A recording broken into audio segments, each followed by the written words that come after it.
I still remember the day my therapist looked me in the eyes and said, "You're so afraid of disappointing others that you've completely abandoned yourself." I felt my chest tighten, like someone had wrapped their fist around my heart. 28 years of my life, gone. Spent saying yes when I wanted to say no, smiling when I wanted to scream, and staying when every fiber of my being begged me to leave. That day I realized I wasn't living my life.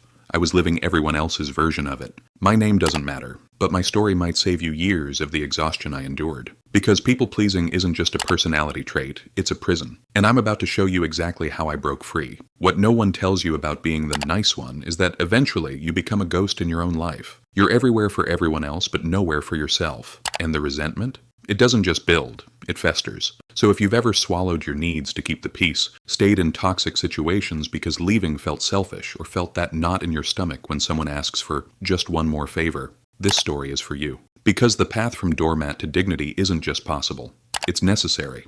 And fair warning, some of what I'm about to share might make you uncomfortable. Good. Discomfort is where growth begins. And by the end of this, you'll understand why the most radical act of self-love I ever committed was learning to disappoint others in order to remain true to myself. I used to think being liked was the same as being loved.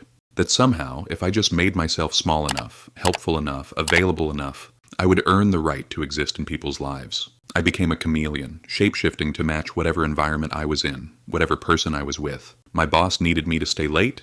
Of course. Happy to help, even though I had plans. My friend called at 2 a.m. with another crisis. I'm on my way. Despite having an important meeting the next morning, my partner wanted to go to that restaurant I hated. Sounds perfect, while my stomach churned at the thought.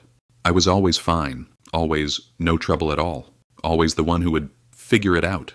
I wore my reliability like a badge of honor, not realizing it was actually a weight dragging me deeper underwater with each passing day.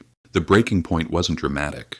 It wasn't a nervous breakdown or a public scene, though God knows I was entitled to one. It was far more insidious. I simply woke up one day and couldn't remember the last time I had made a decision that was truly for me, not for approval, not to avoid conflict, not to maintain an image, just for me. What did I even like anymore? What were my actual opinions? What did I want from life? I had no idea. The realization was terrifying. Here's what they don't tell you about rock bottom. It doesn't always come with a crash. Sometimes you just sink, slowly, quietly, until you realize you're drowning. My health was in ruins. Constant migraines, sleepless nights, anxiety attacks that left me breathless and hiding in bathroom stalls. My body had been shouting what I couldn't say out loud. Enough. My relationships? Transactional. People only called when they needed something, and I always showed up even when I was falling apart. But the worst part, I had become a liar. I smiled while crumbling. I said I'm fine when I was far from it. Then one day I said no without apology. My friend wanted help moving last minute. I needed rest. I said, "No, I can't do that." The silence that followed felt endless, but she simply replied, "Oh, okay, no problem." And just like that, I felt the first crack of freedom. But one no doesn't undo decades of yes. The journey from that first boundary to true self-respect was long and often painful. I had to confront some harsh truths. Some people were only in my life because of what I could do for them, not who I was to them. Many of my relationships were based on an unspoken contract. I'll be whoever you need me to be, and in return, you won't abandon me. I wasn't actually being kind by overextending myself. I was being manipulative. I was trying to control how others perceived me. The resentment I felt toward others was misplaced. I wasn't angry at them for asking. I was angry at myself for not having the courage to refuse. The hardest lesson was this. Setting boundaries isn't about building walls to keep others out. It's about defining the bridge upon which they can come in. Let me share what actually worked in my transformation. Because I tried everything, from passive-aggressive hints to overcorrecting with harsh, inflexible rules. First, I had to get clear on my non-negotiables. What were the lines I absolutely would not cross? For me, it was my health, my core values, and my limited time with family. These became my compass when making decisions. Then, I practiced what I call the gentle no.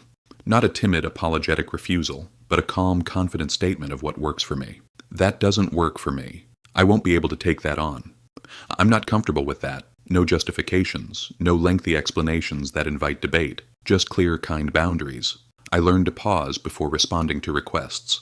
Let me check my schedule and get back to you, giving me space to consider what I actually wanted instead of automatically defaulting to yes. But the real transformation came when I realized boundary setting isn't just about saying no, it's about saying yes to myself first. yes to my needs, yes to my values, yes to the life I actually wanted to live. The consequences of my new boundaries were both better and worse than I'd imagined.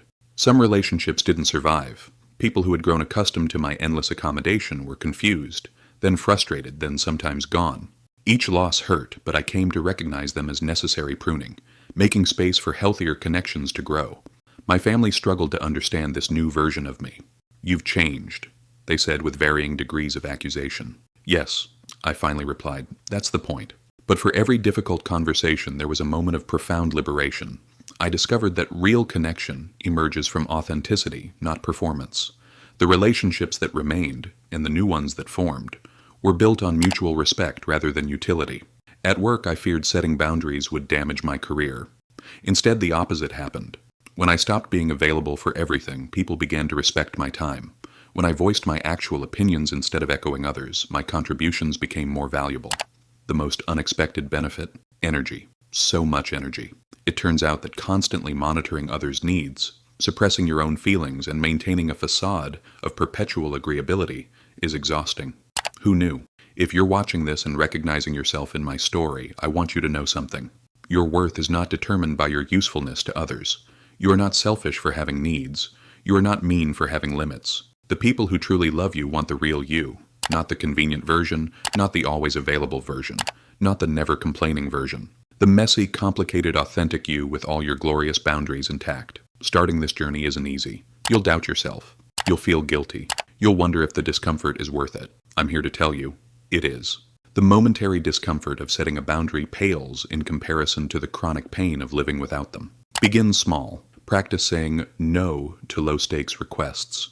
Notice how your body feels when you're genuinely comfortable with something versus when you're agreeing out of obligation. Build from there. Expect resistance, not just from others, but from yourself. Your inner people pleaser will panic, telling you that you're ruining everything, that no one will love you if you're not constantly giving. This voice is lying. Hold steady. 4 years after my first trembling no, my life looks completely different, and in the best way. I have fewer friends, but they're real. I feel less anxiety and more peace. I finally know who I am when I stop trying to be who others expect, and I like that person. This journey wasn't just about saying no. It was about learning that I could set boundaries without losing love. People-pleasing is really about avoiding rejection. But once I realized that other people's feelings aren't my responsibility, everything began to change. Your path might look different, but the freedom on the other side is the same. You don't need to burn yourself out to make others happy. The world doesn't need more martyrs. It needs your honest, imperfect self. I still slip up, but now I come back to myself with love. Start small. Say no. You'll be amazed at what opens up.